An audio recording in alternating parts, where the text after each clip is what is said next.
Okay, so what I want to talk today is about a new model of historical analysis. How can we understand the movement of history? Why do people do what they do? Why do nations go to war? Why do nations have peace? Okay, so I'm looking at grand history. I'm looking at the large structural movement of history. And in the past, there have been two main models for understanding historical development. Okay? So the first is the idea of a cycle or a circle. And this makes sense, right? Because this mirrors what we experience in life. When we are born, but then we die. And then other people are born, and then they die. Okay, so it's a cycle. You look at the seasons. There's winter, but that gives rise to spring, which then gives rise to summer, then the fall, then winter again. It's a cycle. Okay? So throughout most of human history, most people have understood the movement of the world as a cycle. This is certainly true in Chinese history, right? Dynasties rise because they have the mandate of heaven. Heaven favors them. And they do justice when they first arise. But over time, for a variety of reasons, because of corruption, because there's a bad emperor, they lose the mandate of heaven, which allows a rebellion, which then creates a new dynasty. So Chinese history is almost a continuous cycle of dynastic rise and decline. Okay? Now, in the Western context, there's also a cycle. There are many different cycles, but let me explain one cycle that we've noticed in the Greek and Roman world. The cycle is this. There are three major factions in a society. There is the people, there is nobility, and then there is the king, or a great person. Okay? And each of these factions have a particular strength. The people, their strength comes from their numbers, right? They have mass. The nobility, it's only a minority of people, but they have authority. They are respected because they know more. They are better at war than ordinary people, but they have authority. Okay, people respect them. And the king has the army. Okay, so these are the three major forces or factions in a society. And these three factions are always in conflict. And what happens is a changing alliance where the two of the three get together to beat one, okay? And then this forces a new alliance, right? So what happens is this. You first have something called an oligarchy, where the nobility is in charge, and everyone has to do what they do, what they command. Okay? But over time, this oligarchy becomes corrupt. And the way they become corrupt is by exploiting the people through debt. All right? So in the nobility, the nobles own the land, you have to work the land, but you get a share. And that's fine. But sometimes the weather is bad. So you can't work the land, you can't pay me the rent. So I give you a loan. And over time, this loan becomes a debt. And at a certain point, you can't pay off the debt, so what happens? You become my slave. And your children become my slave as well. Okay? So this creates a lot of conflict in society. How is this conflict resolved? Because one of nobility wants to be king. And he sees an opportunity in the civil conflict between the people and nobility. Okay? So he tells the people, if you make me king, I will clear your debts. And this creates a monarchy. And the first king is usually a good king because he had to work hard to obtain his position, and people love him for the fact that he cleared away their debts. This is what we call a jubilee, by the way. The word is jubilee, and this happens a lot in human history. But the problem is the king has a son who's not so good. And then the son has a son who's awful, okay? And so nobility get angry, the people get angry, and they rebel, and they create a democracy. Okay? But then in the democracy, because what happens in a democracy is it's the best people or the best speakers, the wealthiest people who control the votes. And so they get together, and what do they do? They create an oligarchy. Okay? Do you see how the cycle works? This cycle goes on and on and on. These three factions are always in conflict with each other. And and the way they form their alliances creates a certain form of government. Okay? When the nobility is in charge in an oligarchy, but then a king and the people work together to overthrow and create a monarchy. And then the king becomes corrupt, and so the nobility and the people work together to create a democracy. Okay? And you can see the cycle happening today in the United States as well, right? Because who is Trump? Trump is a king. Does that make sense to you guys? What is Trump saying? Trump is saying to the people, the elite are corrupt. The elite are stealing from you. The elite are lying to you. Vote for me, and I will destroy the elite, and I will give you more economic opportunities. Okay, do you understand? So this is a really important idea. Trump is not going to be president for 4 years. His ambition is to be king. Okay? And we see the cycle throughout human history. So that's the idea of a cycle. Right? We also have another model of human history development, of human historical development, which is a line. Okay? A line. And the idea of progress towards truth. Okay? So that's the other competing model. Okay, there are two main models. There's a cycle, and then there's a line.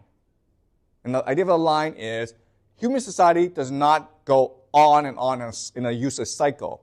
It is moving towards a truth. It is moving towards a good end. Okay? So then this idea has been around for a very long time. Remember in the Bible, when King David first sponsored the writing of the Bible was a line where Yahweh the God, he was looking for a friend. He was looking for someone who he could trust to rule his kingdom of heaven. And he first tried Adam and Eve, and they disobeyed him. Then he tried Noah, then he tried Abraham, and then he tried Moses, and then he found his true friend, who is David. Okay? So the truth is David in the Hebrew Bible. Then you have the Romans. Okay? Remember, the Romans, Virgil wrote something called the Aeneid. And in the Aeneid, Troy was destroyed so that Rome could be founded. And when Rome was founded, Rome will have to fight this series of wars that will eventually lead to the rise of Augustus Caesar. And this will create something called the Pax Romana. And this is the end of history. This is where all movement ends. Because once you achieve the Pax Romana, there'll be no more war. Okay, so it's the idea of a line. Obviously, this is not true. But back then, when they came up with this history, they thought it was true. I want to argue why these two models don't really work. And it has to do with the fact that history, as an academic discipline, it's just not very good. It's just not. What I mean by that is, you look at the world today, there's this Trump presidency, there's this conflict in the Ukraine, there's the Middle East conflict, and you would expect historians to come out and say, oh, this has happened before, and we can then predict what will happen, and so this is what's going to happen, okay? But guess what, guys? They're not doing that. Also, they're not very good at predicting things. They're just not. History is notorious for not being able to tell us much about the future. And historians say, well, it's because we look at the past. And for me, this is frustrating because if the history is any good, if the history is accurate, then it should help us predict the future, or at least better understand the present, okay? So the idea of truth, what is truth? Well, truth does two things. First, it explains. Why did this happen? Why did World War II start? And the answer we have today is like, Hitler was a bad guy. He was evil. Okay? That doesn't explain much for us. And then it also has to predict. It predicts. If it's truthful, then it predicts. And history doesn't do that. So, I want to fix this problem by introducing a new model of history, which is a lot more complicated, okay? I'll be honest with you, it's a lot more complicated. But I think for our purposes, it's more useful at explaining why things happen the way they do. And it helps us also predict what will happen. Okay?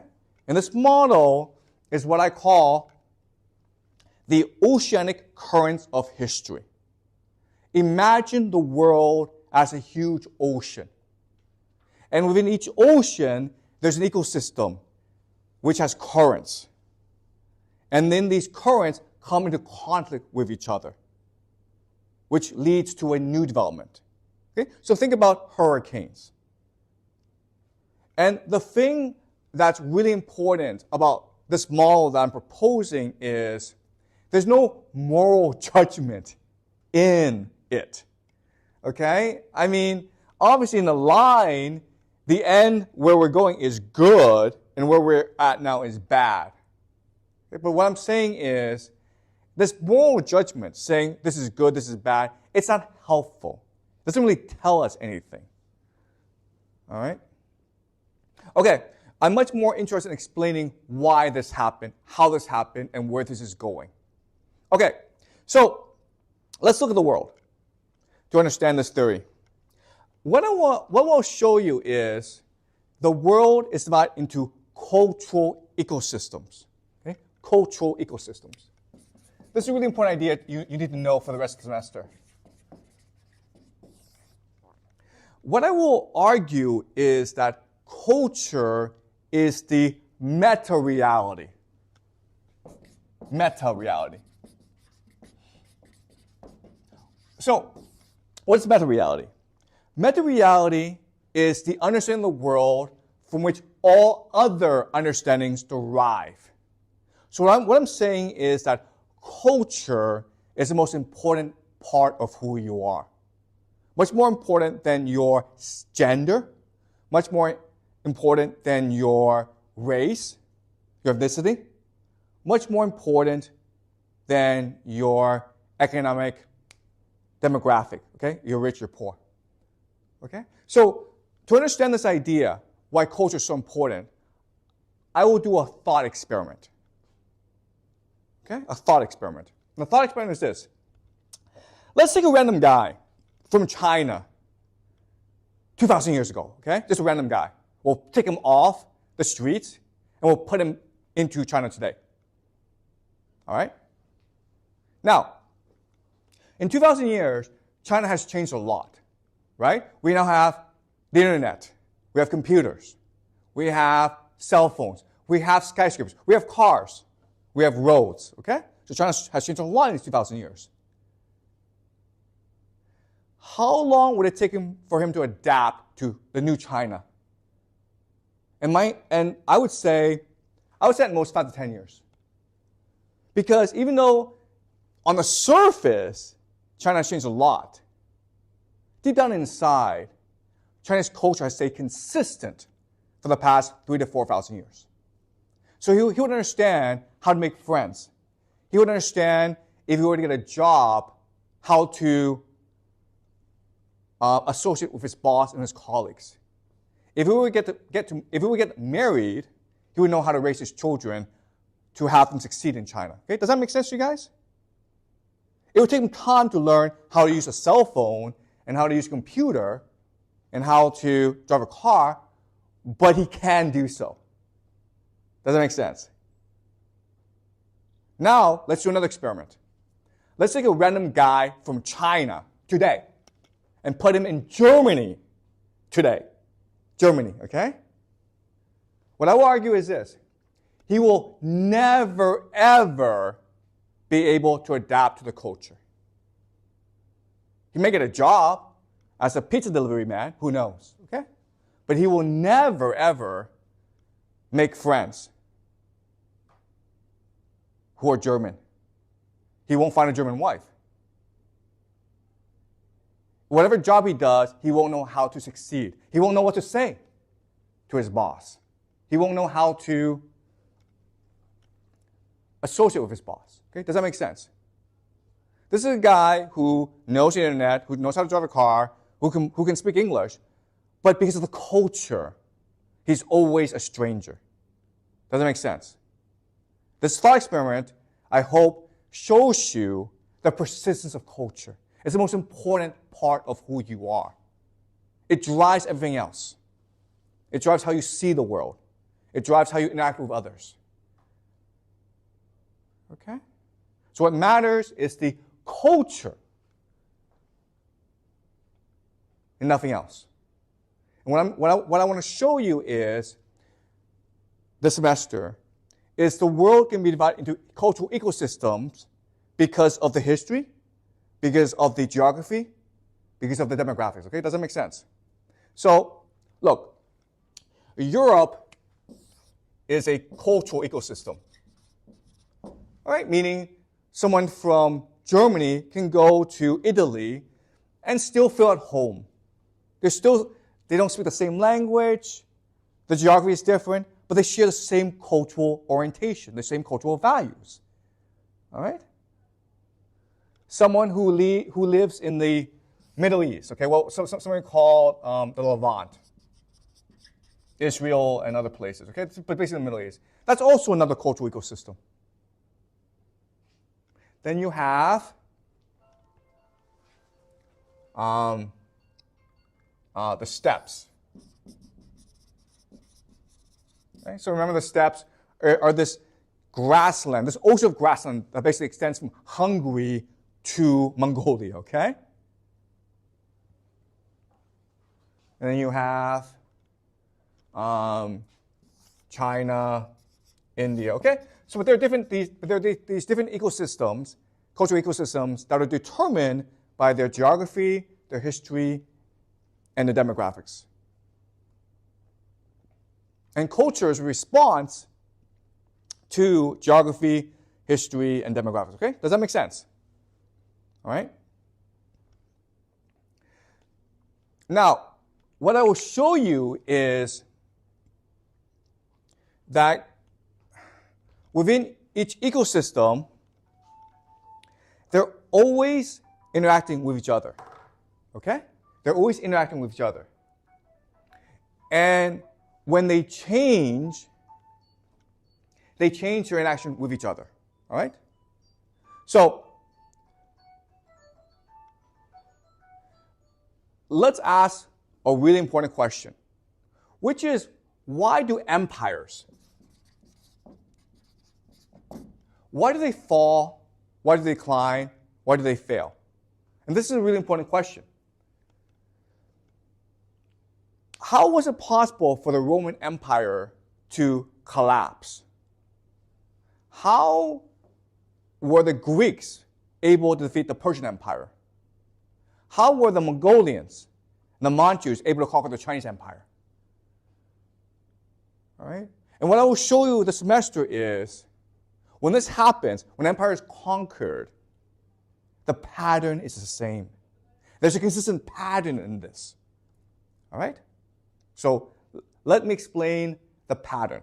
And then for the semester, we'll go into specific instances of this pattern to explore the specifics. Okay? Does that make sense?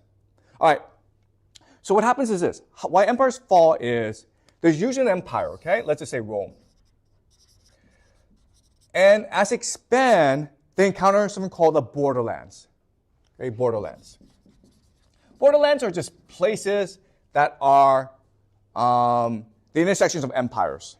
Okay, so Mongolia is the borderland of the Chinese Empire, right? Arabia is the borderland of the Byzantine and the Sasanian Persian empires, okay? And the borderlands and the empire become, at first, symbiotic.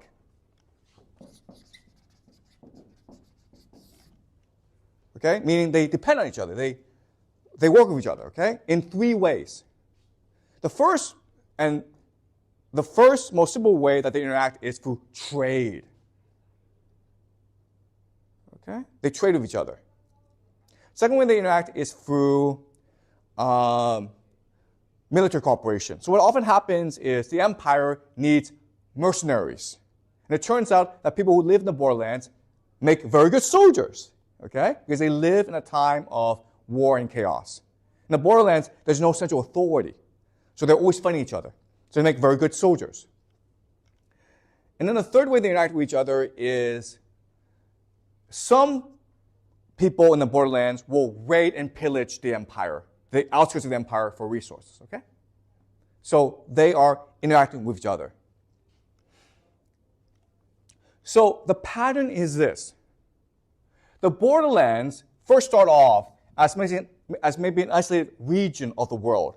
So Arabia, the steppes, and the Germanic North, okay? What we call Scandinavia today, okay? The Norsemen. So these are all isolated parts. But as the empire expands, they start to interact with these isolated ecosystems. And when they interact, what happens is these borderlands become energized. Okay? It's like the empire is adding fuel to the borderlands by giving them more wealth, by giving them more knowledge, by giving them more access to information. Okay? Does that make sense? And over time, what happens is, because of this new energy, the borderlands become much more populated, much more wealthy, much more knowledgeable. And then it creates internal conflicts within their borderlands. And the only way for them to resolve this conflict is to expand. Okay? They have to expand now. And in the process of expansion, what happens is, now and then, they will conquer the empire. All right? That's a pattern. The borderlands. Why is it true that the borderlands are able to conquer the empire? And my argument to you is cultural. Culture. It's cultural. All right? So we have this prejudice or misunderstanding about civilization. All right? Civilization. Civilization is about cities. It's about writing. It's about technology. It's about wealth. And if you looked at it that way, then you don't really understand why is it these borderlands, the Mongolians, the Manchus, the Vikings, the Arabians, the Greeks, why are they able to conquer these empires? That makes no sense to you. So what I'm trying to say you is, what I'm trying to tell you is, this is a wrong way of looking at it. A better way of looking at it is culture. In the borderlands, there's a certain culture that develops because it's the borderlands. It's a culture that focuses on freedom, egalitarianism, and self-reliance, independence. This is true throughout the borderlands, okay? If we were to go back to Mongolia during the time of Genghis Khan, if we were to go back to the European North of the time of the Vikings, these are cultures that emphasize freedom, egalitarianism, and self-reliance.